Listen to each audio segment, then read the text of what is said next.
Hey there everybody, it's Mike DiLisio, and today I'd like to talk to you about a game that I like to consider a modern classic. Or perhaps a certified masterpiece.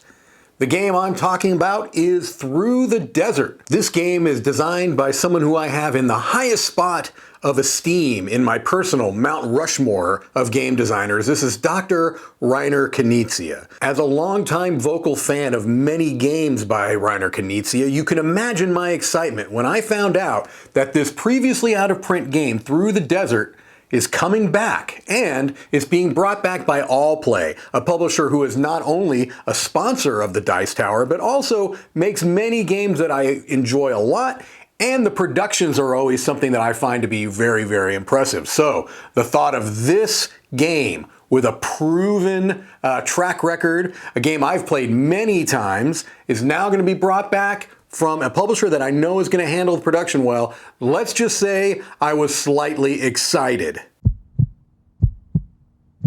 Now, I'm sure you won't be surprised that when Allplay took over this project, they made some changes. Obviously, they made some artistic changes, they've made some component changes, things along those lines. What you would expect when a new publisher takes over an established design. However, on top of that, they've also added in some brand new expansion modules to Through the Desert.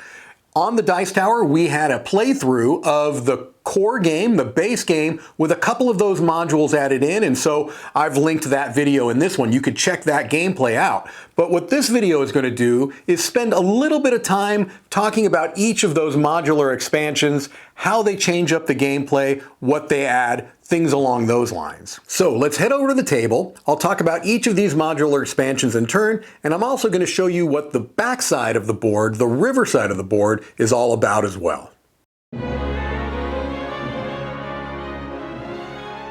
To incorporate the special water holes expansion, what you're going to do is you're going to remove 21 of the water hole tokens, 7 each of the 1, 2, and 3 point tokens, and you're going to replace them with 21 of the special water hole tokens. There are 12 of the trade goods tiles and 9 of these camel tiles. You will take these, incorporate them with the remaining supply of water hole tokens, place them in the bag, and do setup as per normal. It might look like something like this. Alright, so let's say that this is initial setup for a 4-player game and you have the special water holes that are out there along with the regular water holes.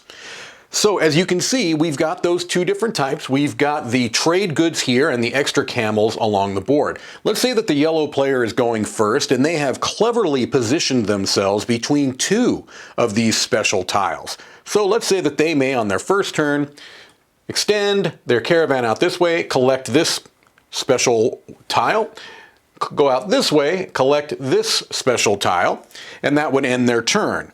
Well, what do these do? By themselves, these trade good tiles do nothing. However, at the end of the game, for every 2 of them, you score 10 points. All right, so by themselves they're worth nothing, but for every 2, you score 10 points at the end of the game. These extra camels can be discarded on your turn at any time. You can even use it immediately to allow you to place 1 extra camel of any color. So maybe it would be a little early to do it, but let's say on that first turn, yellow collected this camel token and then decided to immediately do it, use it, and they go ahead and connect to this oasis right here, and they would get the points for that. Again, you could keep that for a later turn if you wanted to and place out an extra camel that way. At the end of the game, you're not going to be able to get any points for them, so you use them while you have them, and you can only ever use 1 extra camel token per turn. Now let's take a look at the salt mines. This is made up of 9 salt tokens here, and you have 3 different values, 5, 10, and 15, and there are 3 of each of these values. During the setup, you're going to be placing these in a descending order stack, starting with the 5 at the bottom and the 15 at the top, and it's going to be placed into 3 of the hexes out here on the board. Let me show you what it looks like once it's all set up. Okay, so here are the 3 locations where the salt mines begin on the board. You've got them here, here, and here. And the setup for your leaders would have to be changed as well. This leader and this leader would not be a valid placement during setup because you cannot have a leader next to a salt mine during setup. So you could maybe go here. This one could go here, okay? You can set up next to villages though with your leaders. The idea behind the salt mines is that you are trying to connect a caravan from one of the outer villages to the salt mines. The villages that you see along here, you ignore those for anything in a 4 or 5 player game. Those are for different player counts, all right? So these are the 9 villages you're trying to connect. You've got them all along the side of the board, outside of the board there. And the way that you do so is you either going to touch or enclose it, just like an oasis, and each caravan can score 1 different salt mine per village it connects to. If there are 2 different caravans that connect the same salt mine and village, they both would score.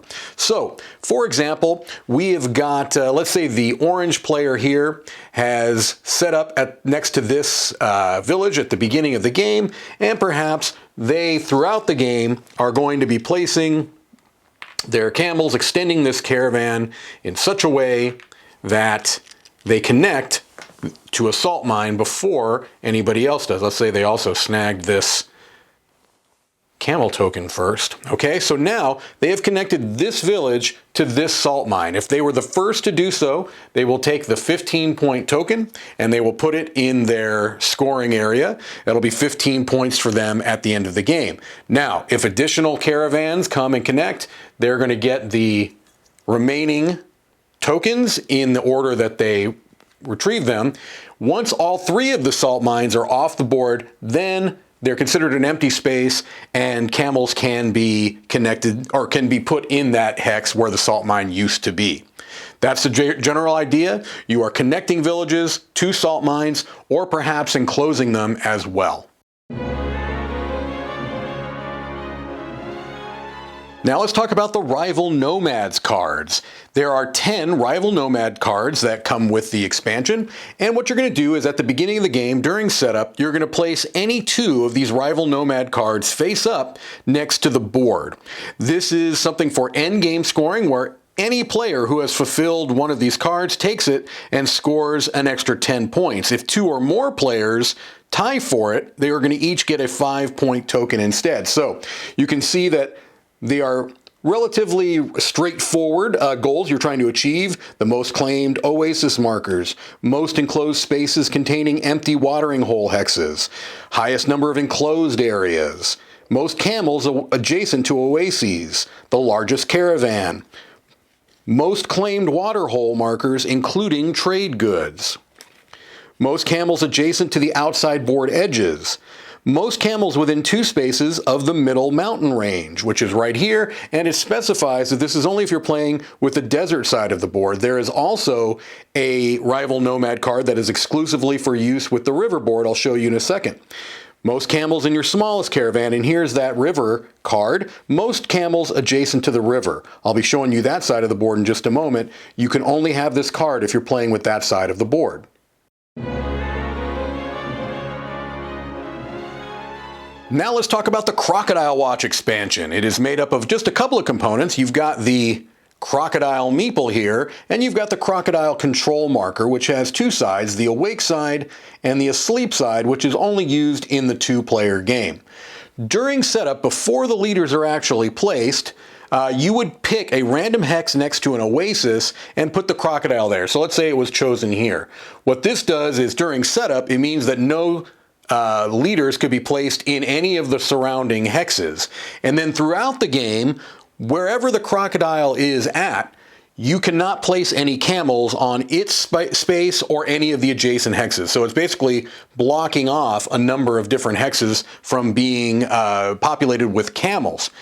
At the end of the current player's turn, or whenever the person with the control marker, I should say, ends their turn, they're going to move it to an empty hex of their choice next to a different oasis. So let's say they placed it over here. It doesn't do anything to previously placed pieces, but now in all of the surrounding hexes, you could not place any camels there. All right. Then they would pass the control marker counterclockwise. That's basically how it works. It's just going to go from oasis to oasis to oasis, blocking off spaces from everybody that wants to place camels in those spots. Okay, here we see the river side of the board, and the first thing you might notice is the striking color difference here between this and the desert side of the board, but also there is no mountainous area here in this area of the board. Instead, you've got this river that flows across the board like so. The rules for the river board are very simple. Basically, the first time that you extend a caravan across the river, you're going to get a 5-point token that you will accumulate towards the end game scoring. So let's say it's the orange player's turn and they want to extend this green caravan. They could go ahead and place one there, and then perhaps they'll go ahead and place one there. It's the first time that this caravan has crossed the river, and so the orange player would take one of these 5-point river tokens, again, that they would keep towards endgame scoring. All right, well, hopefully you're as excited as I am about these new additions to an already fantastic game through the desert. It's modular in nature, so you can add 1, 2, all of them, none of them, whatever the preferences of your play group are, you've got something here for you. All right, well, this is Mike DiLisio signing off and wishing you the most pleasant journey on your camel caravan of life.